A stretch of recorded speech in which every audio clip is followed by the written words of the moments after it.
नहीं नहीं, अगर इंडिया के जगह पर भारत बोलना है तो देश के प्रधानमंत्री को हिम्मत दिखाना चाहिए और पार्लियामेंट में स्पेशल ला करके बिल लाना चाहिए कि अब इंडिया नहीं भारत होगा। ये अपने बैकडोर से एनसीईआरटी और फलना से क्या करवा इंडिया भारत। 22 जनवरी को राम मंदिर के दिन, जिस दिन आप राम मंदिर का की रामलला के आप प्राण प्रतिष्ठा कर रहे हैं, उस दिन इस देश में जो SC ST का बैकलॉग है, जो अति पिछड़ों का बैकलॉग है, उस बैकलॉग के बहाली अनाउंस कीजिए, तब हम मानेंगे कि आप सच्चे राम भक्त हैं। आप सिर्फ राम मंदिर का निर्माण करा करके, रामलला को बैठा करके, जो गरीब सुअर के साथ जिसका बच्चा सो रहा है, जो बकरी के साथ जिस दलित का बच्चा सो रहा है, उसको भगवान रामलला से क्या मतलब है। नमस्कार, न्यूज़ फॉर नेशन देख रहे हैं और मैं हूं आपके साथ रंजन सिंह। बता दें आपको कि इस वर्ष जो है वो राम मंदिर बनकर तैयार हो जाएगा और उसका उद्घाटन भी किया जाएगा।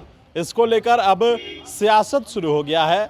बिहार सरकार के मंत्री अशोक चौधरी ने सीधे तौर पर कहा है कि इन लोगों को राम मंदिर से क्या मतलब है, राम मंदिर से गरीब जो बच्चे हैं उनको उनसे क्या मतलब है। यह बात अशोक चौधरी ने कहा तब जब उन्होंने एक प्रेस कॉन्फ्रेंस किया और जो दलित संसद का जो उन्होंने आह्वान किया और ऐसे में जो तारीखों का बदलाव किया गया है, उसी दौरान उन्होंने जमकर इंडिया और भारत साथ ही साथ राम मंदिर पर किस तरीके से बड़ा सवाल खड़ा किया है अशोक चौधरी ने। सुनिए इस पूरे बयान को। नहीं, अगर इंडिया के जगह पर भारत बोलना है तो देश के प्रधानमंत्री को हिम्मत दिखाना चाहिए और पार्लियामेंट में स्पेशल ला करके बिल लाना चाहिए कि अब इंडिया नहीं भारत होगा। ये अपने बैकडोर से एनसीईआरटी और फलना से क्या करवाते हैं।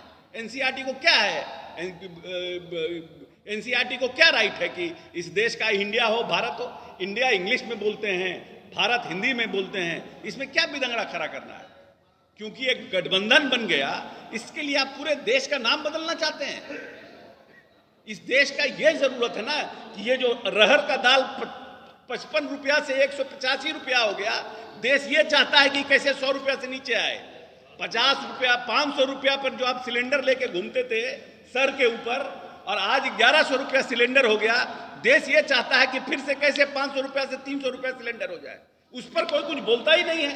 इंडिया भारत, 22 जनवरी को राम मंदिर के दिन, जिस दिन आप राम मंदिर का की रामलला के आप प्राण प्रतिष्ठा कर रहे हैं, उस दिन इस देश में जो SC ST का बैकलॉग है, जो अति पिछड़ों का बैकलॉग है, उस बैकलॉग के बहाली अनाउंस कीजिए, तब हम मानेंगे कि आप सच्चे राम भक्त हैं। आपने अनुसूचित जाति जनजाति का बैकलॉग क्लियर नहीं किया, अभी तक देश में बैकलॉग बना हुआ है। आप बेरोजगारी के लिए उसी दिन रोजगार का मेला भी लगाइए पूरे प्रदेश में कि हम बेरोजगारी के दिन, जिस दिन रामलला की मूर्ति का निर्माण हो रहा है, उस दिन हम रोजगार मेला भी लगाएंगे। उस दिन आप महंगाई के लिए कटौती करने के लिए उस दिन भी करिए, तब ये कॉम्पैक्ट आपका ये कॉम्बिनेशन होगा। एक तरफ धर्म, एक तरफ रोजगार, एक तरफ महंगाई, तब माना जाएगा कि भारतीय जनता पार्टी इस देश के लिए लड़ रही है।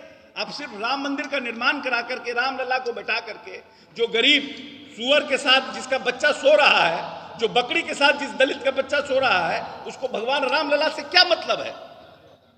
जिस सनातन धर्म में आपने उनको अछूत मान के रखा, 70 साल की आजादी के बाद भी, आज तक 70 साल के आरक्षण के बाद भी उनको रोजगार नहीं मिला, और आप आउटसोर्स करके सब रोजगार को बांट दे रहे हैं, उसको क्या फर्क पड़ता है।